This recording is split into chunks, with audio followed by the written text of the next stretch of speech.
In kind of tying things together for everybody that was here in the room for the previous talk, kind of the same thing in terms of getting people in defense to kind of up their game. David Mortman talking about developing RESTful APIs and tailoring them towards defensive technology. And then for those that weren't in the room for the prior talk, I want to make the same request for the defense track that I did for the talk prior, which is I have a policy for all the talks in this track that anything that contains the word cyber. Thank you. So my opinion is that anytime you hear the word cyber, it's generally followed by bullshit. So I would like everyone in the audience to please scream bullshit. So cyber, bullshit. Cyber, bullshit. Defense information cyber plateau. Boom. So just please try to keep that going. If you can carry that with you to other talks and other tracks as well, I would appreciate it, including keynotes. So without further ado. Especially keynotes. Especially keynotes. Without further ado, David Mortman.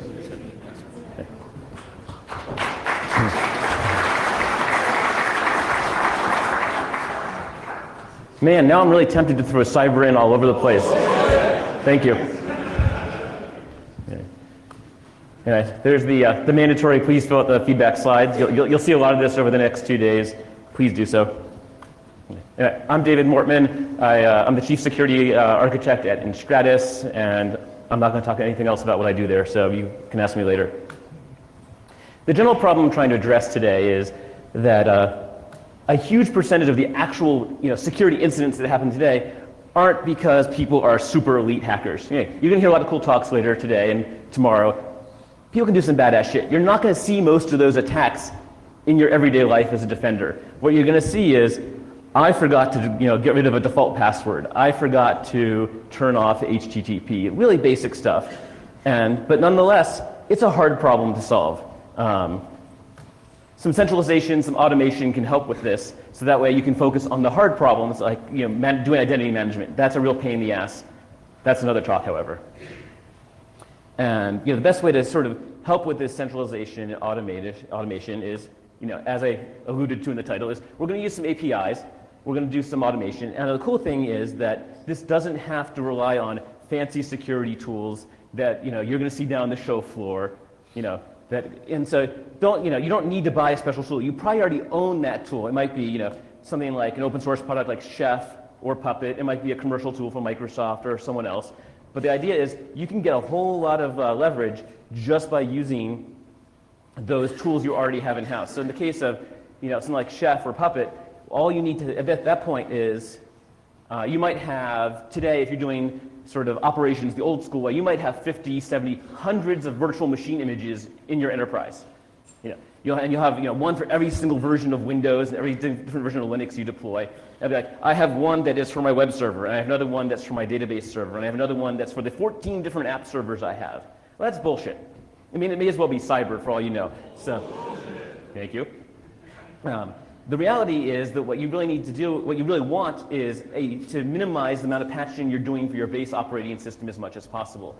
You're trying to manage multiple images, especially when you get into the dozens or hundreds of images, it just isn't tenable. You're going to screw something up, you're going to miss something.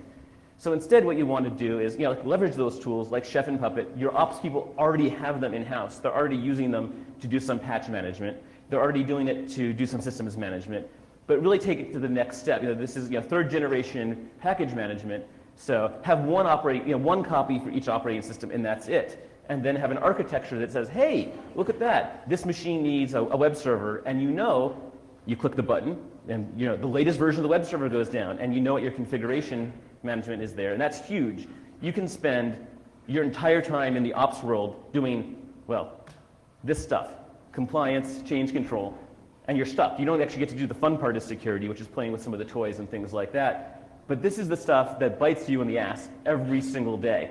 And your auditors are going to come in, they're going to say, tell me how many instances of Windows you have, and you're like, fuck if I know. Or your CEO reads in the latest trade rag, hey, there's a new, what about Flame? What about Stuxnet? What about whatever the latest crap is that I've read about, on CNN?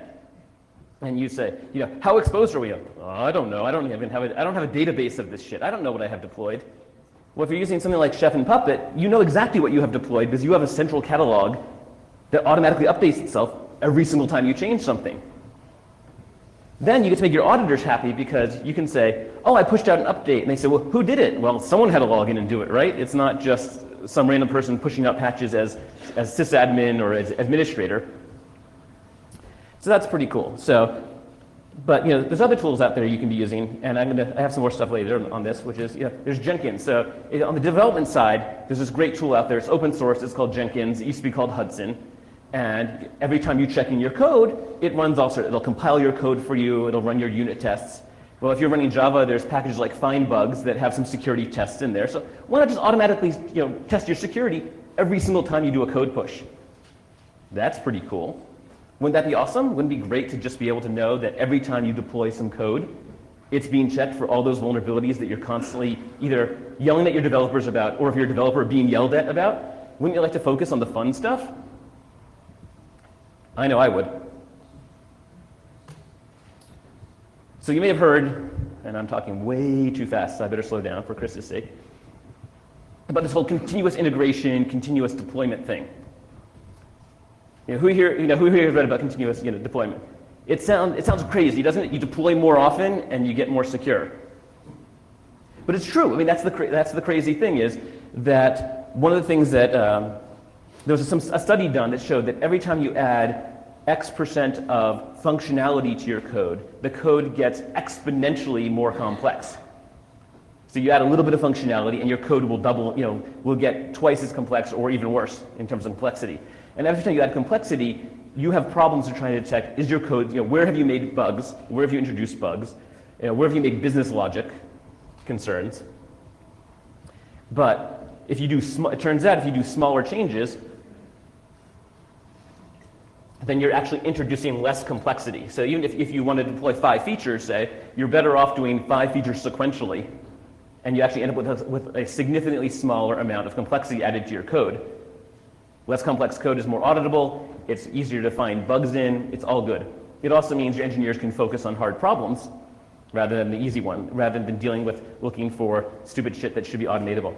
Computers are really good at finding the basic bugs, so let computers do the let computers do the grunt work, and then you get to focus on the interesting problems and the hard problems, and then everyone wins.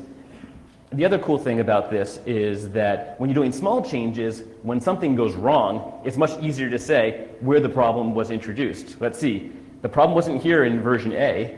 Version B, which was 25 lines of code that was added, suddenly something went sideways. I wonder where the bug was. Not only that, if this is linked to your build system, you not only say, this is the code that introduced the problem, you know which developer caused the problem, and you know who deployed the code. If it was an ops person who then approved the code, it gives you the ability to start troubleshooting, doing some analysis to figure out what went on, which means your downtime is less, and that's all good. The Etsy folks, they're here. I don't know if they're in the room, but they're here at Black Hat. You should talk to them. They've done some excellent work around this. Facebook has done a bunch around this as well. There's a lot of good posts, a lot of stuff around that in the DevOps world. So I would definitely recommend checking some of that out as well. Of course, it's not all fun and games. This is where the fun stuff comes in. If you're designing an API, you want to make sure that you do it right, because suddenly, if you're giving people a lot of centralized control, if you screw up, wow, you've just given someone the ability to not just shoot themselves in the foot, but they pull out the really big gun and shoot both their feet off at the same time, and then turn around and hit everyone else in the room as well. So George Reese wrote a great book on API design. Read it, love it. It's like $5. It's on the Kindle. Yeah, so that's not that's a pretty good deal right there. And speaking of APIs, you're going to hear a lot of talk about RESTful APIs and SOAP APIs, and there's a lot of religion out there. SOAP is the way to do it. REST is the way to do it. Pragmatically, at this point, the vendors everyone's embraced REST. It's a lot easier. It's a lot more. It's not as complex, which makes it easier for developers to use. It has a nice standard interface. SOAP does as well, but realistically, what's happened is that SOAP has become the Betamax in the open API world. In any sort of academic argument, you can list all the reasons why SOAP is a better protocol to use.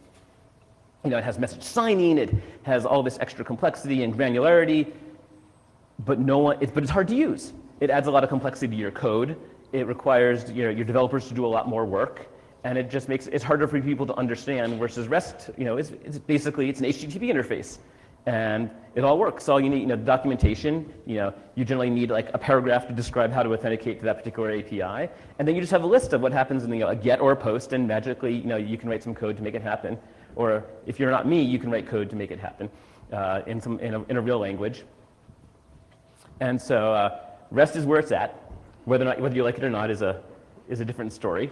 There's a lot of arguing and debating out there. In fact, some of my colleagues and I regularly argue the relative merits of both. But I mean, realistically speaking, it's REST. So you suck it up. Kind of like dealing with any number of vendors. They're there. You got to do it. REST is open, so write your own interfaces.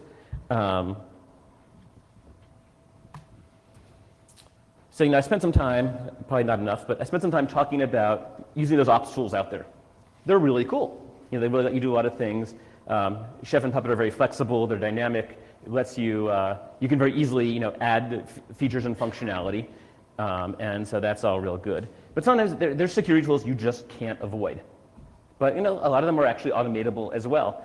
The things and I'm not AV, not that crap, but so like, one of the things that people would like to do and tend to do when they bring up a new compute instance, if they're doing cloud stuff or if they're doing virtualization houses, is this instance, did I get this configured correctly?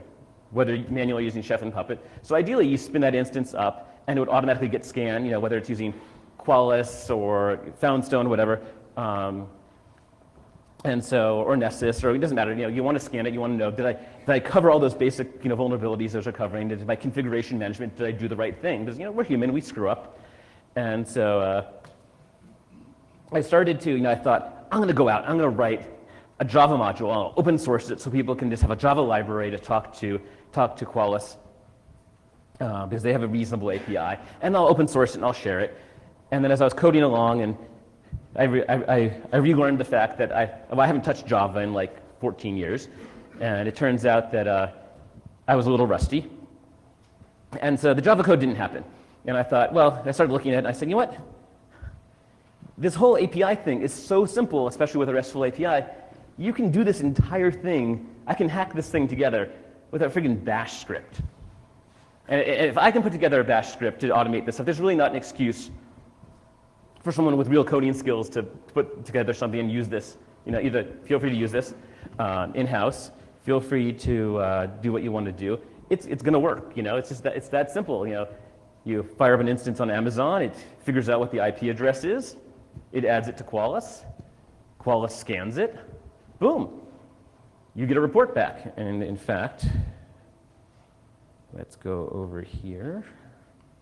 I decided it would be fun, so I actually recorded. Where did you go? Let's see. Oop. The screen resolution is off. Let's see if we can fix that.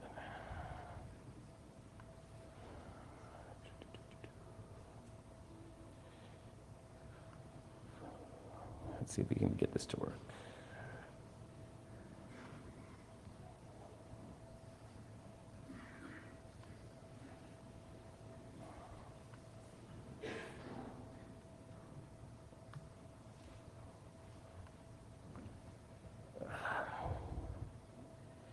This is why I don't generally do live demos. Okay, let's give it a shot.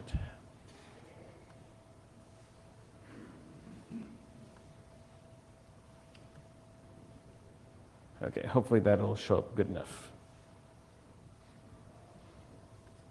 Look, we get XML back. And this will just keep running along. And the great thing about this is that you run your scan, boom, you get an IP address back, it's added, the scan runs, you get a list of vulnerabilities back in XML, which you could then pipe into whatever other reporting engine you wanted. You could have this send off automatically to something like Splunk or Elasticsearch, so you have those reports are searchable. You could send that off to, via another API. I could just shove that off to something that'll alert me as it finds certain levels of vulnerabilities. There's XSLT translation, so you can convert this to a more usable format than XML. It's just there, it just works. And like I said, this took me, I think after hammering my head against the wall of Java for far too long, I ended up coding this thing in like 20 minutes of shell scripting. It's that simple. The documentation's public. And it's, pretty much all the commercial products that do this sort of thing have similar APIs that are open and easy, and at least, if not that easy, pretty close as easy to make work. And there we go. We got a quick little report. And in this case, I actually I put together a very small scan so it would run quickly. This can take 10, 15 minutes, and I think you probably didn't want to watch XML streaming by on screen for 10 minutes while it did its thing. But it's really that quite straightforward, and it's a great way to identify how you're doing, and also just quickly identify those vulnerabilities. One of the things that we also learned from the Verizon reports over the years with these vulnerabilities is that the essential thing is not how fast you patch these things, but how thoroughly you patch them. So when you want to identify new vulnerabilities earlier rather than later, one of the advantages of using these tools like Chef and Puppet, like I talked about, is that you get really great coverage. So if you have a vulnerability out there, whether it's SQL injection or if you have a relatively wide open network like a university, then what happens is it doesn't really matter if you have 99% of your machines patched, if you have a few machines that aren't, that you don't know about, or that you missed because they were, you just missed for whatever reason because someone was going down a list and manually operating these things. And so this sort of automated scanning lets you identify those machines right away, and that's super helpful. And so then what I did was I said, you know what, well, we should be able to do something similar on the code commit side, talk a little bit about that, and where I said, what we got here is the ability that as you commit your code, it should, it compiles and tests, and well, like I said, there's things like find bugs, and I've worked with companies in the past. We developed quite a number of integration unit tests to look for those obvious security vulnerabilities that you shouldn't be doing, so you can focus on the hard problems. And then I was talking with Jeremiah and some other folks at White Hat the other day, and they have an API, it turns out, because all the cool kids do. And I thought, well, how would I integrate something like this to my code system? So I said, I spent some time talking to them, and I don't have an account with White Hat, so I couldn't actually put up something more complex as the code. But it turns out, if you want to test, you run their product and you get a list of vulnerabilities. Well, you want to know if you fix them or not. Well, it's as simple as once you've logged in, it's a simple put request. You can just you say, here, retest these vulnerability IDs. Just do it, and it'll just run those particular tests, and you get a report back right away. And if you fixed it, and if you fixed it, if it passes the test, great. You can push it onto the next step of your production testing, whether it's actually production or the next step of testing. Or if you failed, well, don't even bother moving forward. That bug is still there. You've decided that's important enough. One API call. So one of the things is that this space is pretty nascent still. Folks like Chris Hoff have been talking about it for a little while. Lisa Lorenzen, also at Juniper, has been talking about it. We've talked about automation. We talked about APIs. In some sense, for ages. Anyone remembers like 1998 when Network Associates announced active security? Anyone aside from me actually remember that? Oh, thank God. It was this idea that you could, when your network sniffer detected what looked like an attack, it would notify your firewall and it would automatically turn off ports. And then it would open up a ticket with the help desk. And it was like, ooh, that sounds like kind of like a really good idea, at the same time a really terrible idea. I can think of all sorts of interesting ways you could DDoS things, especially if it wasn't very good at detecting forged packets. And it failed miserably because it was completely proprietary. The APIs were impossible to use. You had to license everything. It only worked within their tool set. Checkpoints made similar mistakes in the past. And one thing that's really held back this idea of leveraging automation really well is the fact that until recently, APIs weren't very open. There wasn't standards for doing this thing, and the tools weren't really there. So there's a lot of room here where we really need to move forward and make a lot of progress in general. So this is a great spot to really leverage things and move forward. The cool thing is that Juniper has APIs on all their stuff that you control all their gear via APIs. They actually have two different APIs you can use. one of which is even a public RFC since, I think, 2004, so that's pretty forward-thinking in the general scheme of things. They have a new one, which is pretty cool because it's kind of like cloud stuff abstracts the hardware away from you. Juniper's doing the same thing with their hardware on the network side, so you don't need to know the specific hardware you have. Now you just say, oh, it's a switch, it's a router, it's a firewall-like device, and that way you don't need to worry about the intimate details. The back-end code deals with that problem. Actually, Netflix did something similar to that to make life easier for them with their hundreds of devices they support. Not from a security perspective, but it's the same idea of abstract as much as you can. It makes life easier for the developers and for the users. F5 has every function you can do on an F5 device, whether it's a security function or an operational function, is controllable via their APIs as well. So long term, my plan is to actually dust off those Java skills, or recreate them as the case may be, and then actually start releasing control libraries for these devices, so that way security folks can, security and operations folks can really leverage those tools to make life better. As soon as I get things, more together, I'll actually start putting things up on GitHub or someplace like that so people can contribute. The idea is just open source, play with it, use it, hopefully make it better than anything I'll code.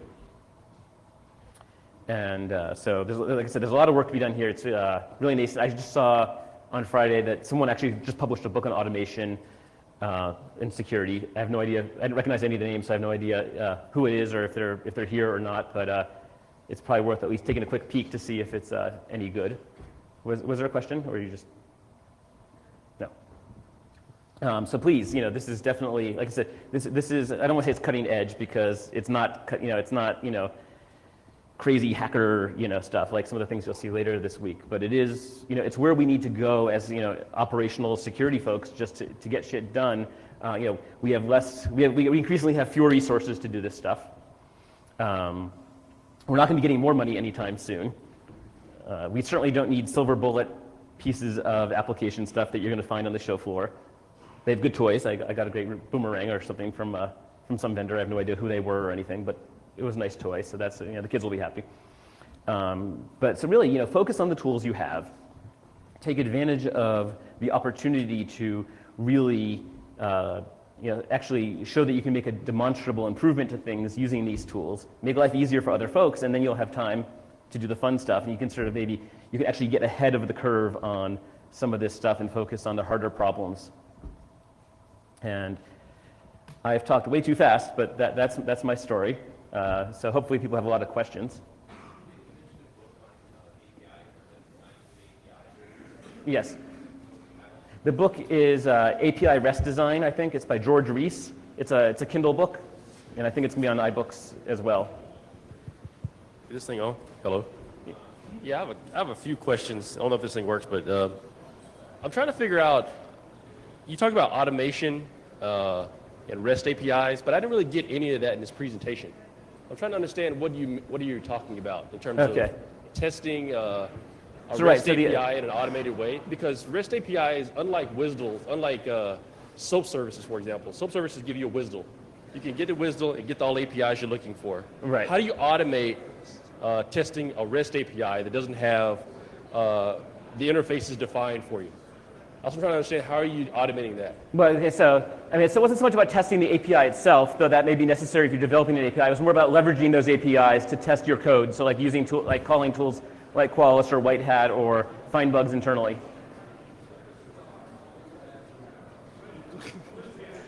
Yeah.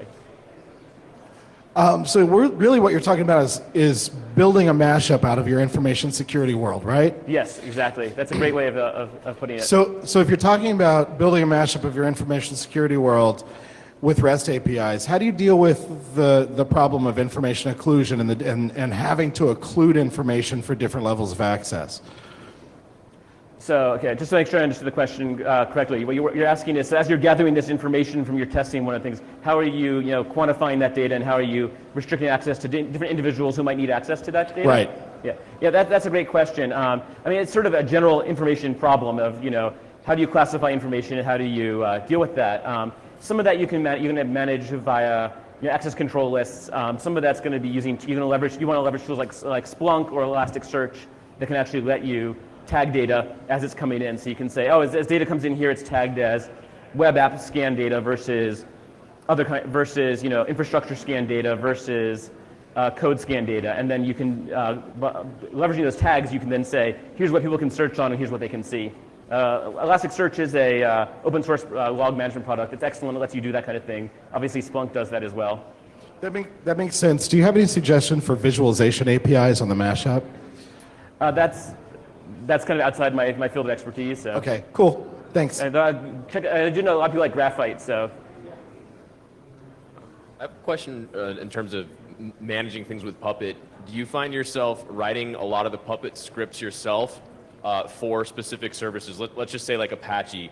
Are you writing your own Apache module, or are you downloading one that others have provided online?